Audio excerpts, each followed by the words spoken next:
जिंदगी में कोई दुख हो या कोई परेशानी हो या आप किसी ऐसे रास्ते में फंस गए हैं जिसके दो मार्ग हैं और आपको समझ नहीं आ रहा है आपको कौन सा रास्ता चुनना चाहिए, तो आज का ये वीडियो आप लोगों के लिए खास होने वाला है और आप बहुत शांत महसूस करेंगे। आपने ये कहावत तो अवश्य सुना होगा कि क्रोध से भ्रम पैदा होता है, भ्रम से बुद्धि व्यग्र होती है और जब बुद्धि व्यग्र होती है तब तर्क नष्ट हो जाता है और जब तर्क नष्ट होता है तब व्यक्ति का पतन हो जाता है। ये कहावत भगवान श्री कृष्ण ने स्वयं कहा था।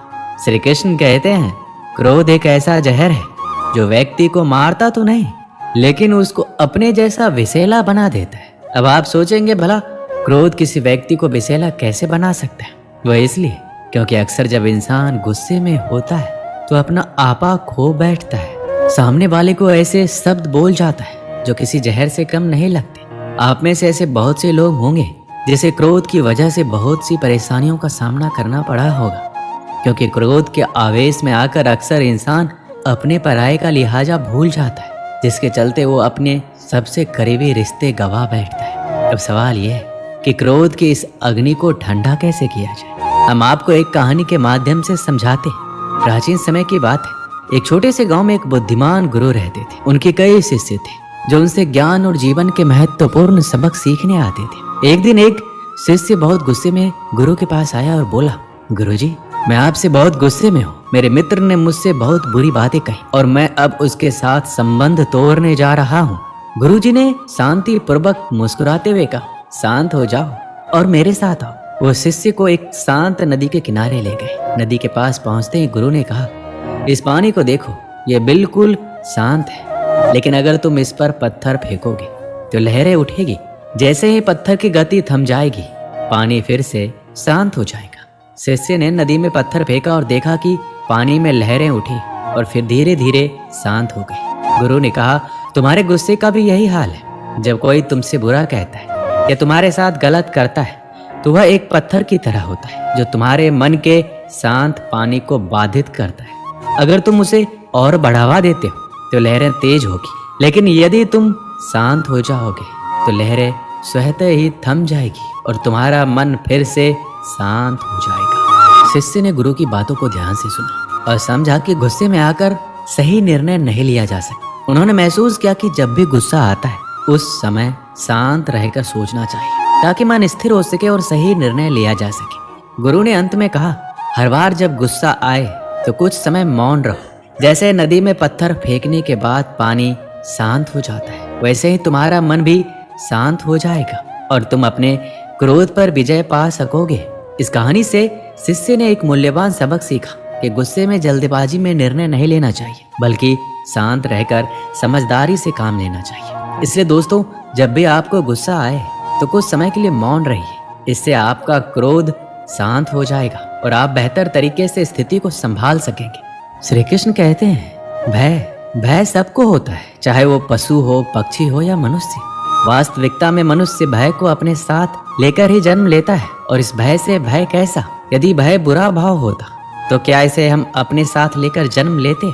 वास्तविकता में भय हमें आगे बढ़ने के लिए प्रेरित करता है। अब देखिए, जीवन जीने का भय आपसे स्वयं की सुरक्षा करवाने का प्रयास करता है। अपमान का भय सदाचार की ओर बढ़ाता है। किसी प्रिय को खो देने का भय उसके लिए कर्तव्य पालन करने के लिए प्रेरित करता है। किंतु ये भय बुरा तब हो जाता है जब आप इसे अपने ऊपर हावी होने देते, इसके लिए कुछ प्रयास नहीं कर पाते। इसलिए यदि इस भय को उपयोग में लाना है, आपको स्वयं इस भय के ऊपर हावी हो जाना पड़ेगा। तो तोड़ दीजिए भय की सीमाएं। अपने आत्मा को छोड़ के किसी और के समक्ष सर मत झुकाइए और स्मरण रखिए, जब अंधकार से डरना छोड़ दोगे तभी दीपक बनकर प्रकाश दे पाओगे। जिनके अंदर डर स्वाभाविक है उनको अपने दिमाग और मन को एक बात समझानी होगी, अगर मुझे अच्छी जिंदगी जीनी है तो मुझे इस डर को जीतना हो और इसके लिए मुझे योजना पूर्वक एक के बाद एक कदम उठाने पड़ेंगे। खुद को यकीन दिलाना ही होगा कि वक्त रहते ही खुद को बदलना पड़ेगा। अगर हम नहीं बदले तो वक्त ने बदलने की कोशिश की तो बड़ी तकलीफ होगी। पहले आप खुद से सवाल कीजिए, क्या मैं डर की वजह से आगे नहीं बढ़ रहा हूँ?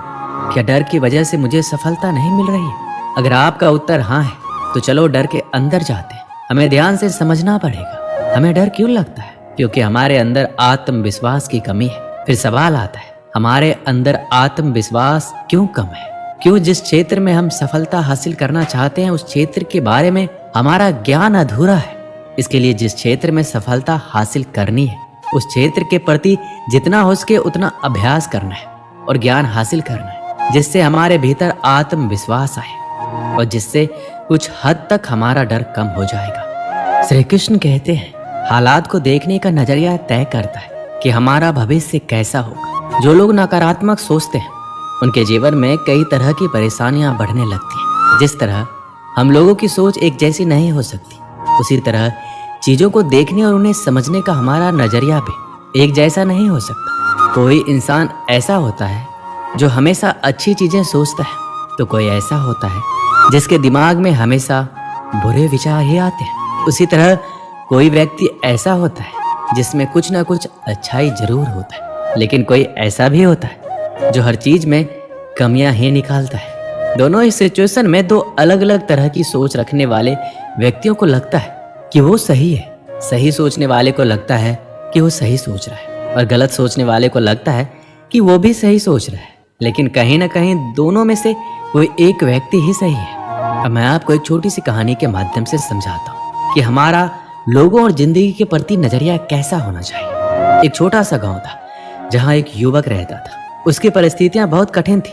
उसके परिवार की आर्थिक स्थिति ठीक नहीं थी और गांव में संसाधनों की भी कमी थी। लोग अक्सर उसे ये कहकर हतोत्साहित करते, तुम्हारे किस्मत में कुछ अच्छा नहीं है, इतना संघर्ष के बाद भी तुम सफल नहीं हो पा रहे। लेकिन युवक हमेशा मुस्कुराता और कहता, मैं कोशिश करूंगा और मुझे विश्वास है कि जरूर कुछ अच्छा होगा। वह हर दिन अपने काम पर मेहनत करता, पढ़ाई में जुटा रहता, जो भी गलतियां करता उनसे सीखता।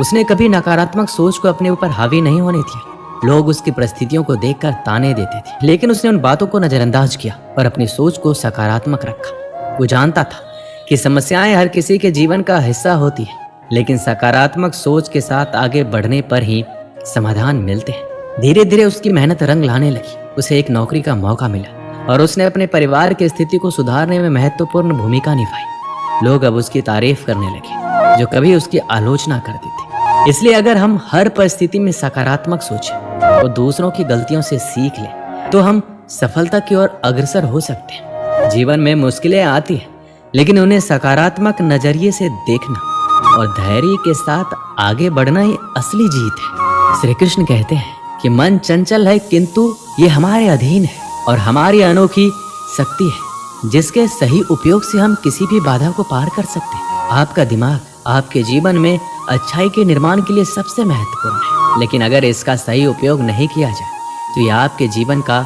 सबसे विनाशकारी बल हो सकता है। आपका मन विशेष रूप से आपके विचार और आपके जीवन को प्रभावित करते हैं। इसलिए जीवन को सही तरीके से जीने के लिए हमारे मन पर बुरा प्रभाव होना चाहिए और यह हमारे अनुकूल ही कार्य करना चाहिए। भगवत गीता में भगवान श्री कृष्ण कहते हैं, मन का बेचैन होना उनका स्वभाव है। हमारे मन को लगता है अगर वह अलग अलग बातों के बारे में सोचता रहेगा तो हमें आने वाली हर मुश्किल और मुसीबत से बचा लेगा, पर ऐसा होता नहीं है। हम अपने जीवन का काफी अधिक समय सोच विचार करके परेशान होने में निकाल देते हैं। क्या आप कौवे को कह सकते हैं कि कौ कौ की आवाज ना करे, या फिर क्या आप किसी मेढक को कह सकते हैं कि वह पानी देखते ही ऊंची छलांग ना मारे। हमारा मन भी कुछ ऐसा ही है। जीवन में कुछ भी होता है, अच्छा या बुरा, हमारा मन उस पर कौ कौ करने लगता है। कौ कौ से मेरा मतलब है चिंता करना। आइए एक कहानी के माध्यम से समझते हैं। एक बार एक गांव में एक व्यक्ति रहता था जो हमेशा चिंतित और बेचैन रहता था। उसे छोटी छोटी बातों को बहुत फिक्र रहती थी। जब भी कोई परेशानी आती उसका मन अशांत हो जाता। वह हर समस्या का हल जल्द से जल्द निकालना चाहता था, लेकिन बेचैन मन उसे परेशान कर देता था। एक दिन वह एक बुद्धिमान बुजुर्ग के पास पहुंचा और बोला, मुझे शांति नहीं मिल रही, मेरा मन हमेशा उलझा रहता है, मुझे क्या आप कोई उपाय बता सकते हैं? बुजुर्ग ने मुस्कुराते हुए उसे एक कांच का गिलास दिया जिसमें पानी भरा था और कहा, इसे बिना गिराए इस बगीचे के चारों ओर लेकर घूमो, लेकिन एक बात ध्यान रखना, तुम्हारा ध्यान सिर्फ इस गिलास पर होना चाहिए। वह व्यक्ति गिलास लेकर धीरे धीरे बगीचे में घूमने लगा। उसका पूरा ध्यान इस बात पर था कि पानी ना गिर जाए। वह बहुत सावधानी से चल रहा था। जब वो चारों ओर घूमकर वापस आया तो बुजुर्ग ने पूछा, कैसा महसूस हुआ? व्यक्ति ने कहा, मैंने गिलास को बिना गिराए संभाल लिया, पर इस दौरान मैं किसी और बात पर ध्यान नहीं दे पाया। ना ही मुझे कोई चिंता हुई, ना ही कोई बेचैनी। बुजुर्ग ने मुस्कुराते हुए कहा, यही जीवन का रहस्य है। जब हम अपने मन को किसी एक चीज पर केंद्रित करते हैं तो बाकी परेशानियां धीरे धीरे छोटी हो जाती हैं। हमारा मन शांत रहता है क्योंकि हम उन उलझनों पर ध्यान नहीं देते। जैसे तुमने सिर्फ गिलास पर ध्यान दिया, वैसे ही जीवन में जब तुम अपने काम और वर्तमान